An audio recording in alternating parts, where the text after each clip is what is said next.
Assalamualaikum warahmatullahi wabarakatuh. Good morning everyone. Let me introduce myself. My name is Lina Octavia with NPM number 2341122. On this occasion, I will present material about legal aspect in business feasibility study. This legal aspect is very important to be reviewed before running a business because it is directly related to the legality and continuity of the business that we will run. Aspek hukum adalah bagian dari studi kelayakan bisnis yang mengkaji semua peraturan, perundang-undangan, dan ketentuan hukum yang berlaku. Semua ini harus dipenuhi oleh bisnis agar terhindar dari masalah hukum di kemudian hari. Jadi, aspek hukum ini memastikan bahwa bisnis yang akan kita jalankan benar-benar legal dan aman dari sisi aturan hukum. Tujuan mempelajari aspek hukum dalam studi kelayakan bisnis antara lain, yang pertama yaitu untuk mengetahui legalitas bisnis yang akan kita jalankan, apakah sudah sesuai dengan peraturan yang berlaku. Yang kedua yaitu untuk memastikan bisnis tidak melanggar peraturan hukum, sehingga tidak menimbulkan masalah di masa depan. Yang ketiga yaitu menghindari resiko hukum, seperti denda, pembukuan usaha, atau gugatan dari pihak lain. Yang keempat yaitu memberikan rasa aman bagi investor dan stakeholder karena bisnis yang legal akan lebih dipercaya. Yang kelima yaitu memudahkan proses perizinan usaha ke depannya. Dengan memahami aspek hukum, kita bisa menjalankan bisnis dengan lebih aman dan terarah. Selanjutnya ada ruang lingkup aspek hukum dalam studi kelayakan bisnis, mencakup beberapa hal penting. Yang pertama yaitu bentuk badan usaha. Yang kedua yaitu perizinan usaha, yang ketiga legalitas tanah dan bangunan, keempat hak kekayaan intelektual, kelima kontrak dan perjanjian bisnis, keenam ketentuan ketenaga kerjaan, ketujuh pajak dan kewajiban hukum lainnya. Semua ini wajib dikaji agar bisnis yang kita jalankan benar-benar aman dari sisi hukum.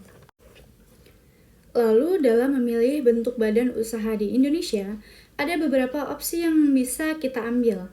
Yang pertama yaitu perseroan, yang kedua CV atau Commanditaire Financier, yang ketiga yaitu firma, yang keempat itu PT atau perseroan terbatas, yang kelima yaitu koperasi. Setiap bentuk usaha memiliki konsekuensi hukum yang berbeda-beda, seperti tanggung jawab pribadi, kewajiban pajak, dan akses pendanaan.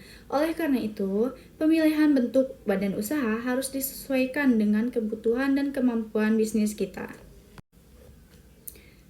Selanjutnya, dalam aspek perizinan usaha, ada beberapa izin yang harus dimiliki oleh sebuah bisnis. Yang pertama yaitu nomor induk berusaha atau NIB dari sistem OSS. Yang kedua yaitu izin lokasi. Kemudian izin lingkungan, lalu izin usaha industri atau perdagangan atau jasa tergantung sektor usahanya. Yang keempat yaitu sertifikasi halal atau PART, BPOM khusus untuk bisnis makanan atau minuman, dan izin-izin lain yang sesuai dengan jenis bisnis masing-masing. Perizinan ini menjadi bukti bahwa bisnis kita ini legal dan siap untuk beroperasi. Kemudian bagian penting lainnya adalah perlindungan hak kelayakan intelektual atau HKI. Ini mencakup merek dagang, paten, hak cipta, juga desain industri.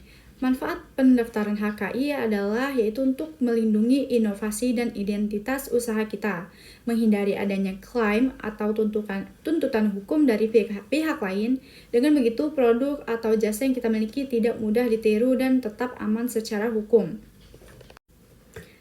Jika aspek hukum ini diabaikan, ada beberapa dampak buruk yang bisa terjadi, antara lain yaitu denda dan sanksi pidana dari pemerintah. Kemudian pembekuan usaha, sehingga bisnis kita tidak bisa berjalan. Lalu kehilangan kepercayaan dari investor dan konsumen. Kemudian resiko digugat pihak ketiga, baik dari individu, perusahaan lain maupun pemerintah. Oleh karena itu, aspek hukum tidak boleh dianggap remeh dalam merintis sebuah bisnis. Berikut ini diberikan contoh nyata dari pentingnya aspek hukum.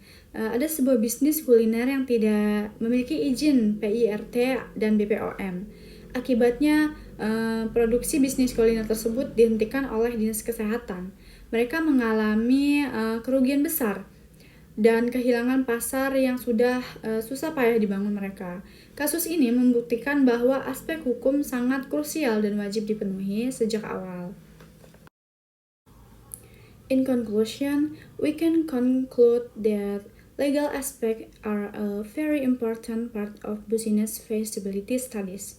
That's my presentation. Hopefully, it will be useful and can add insight to all of us in pioneering a legal and successful business. Thank you for your attention. Wassalamualaikum warahmatullahi wabarakatuh.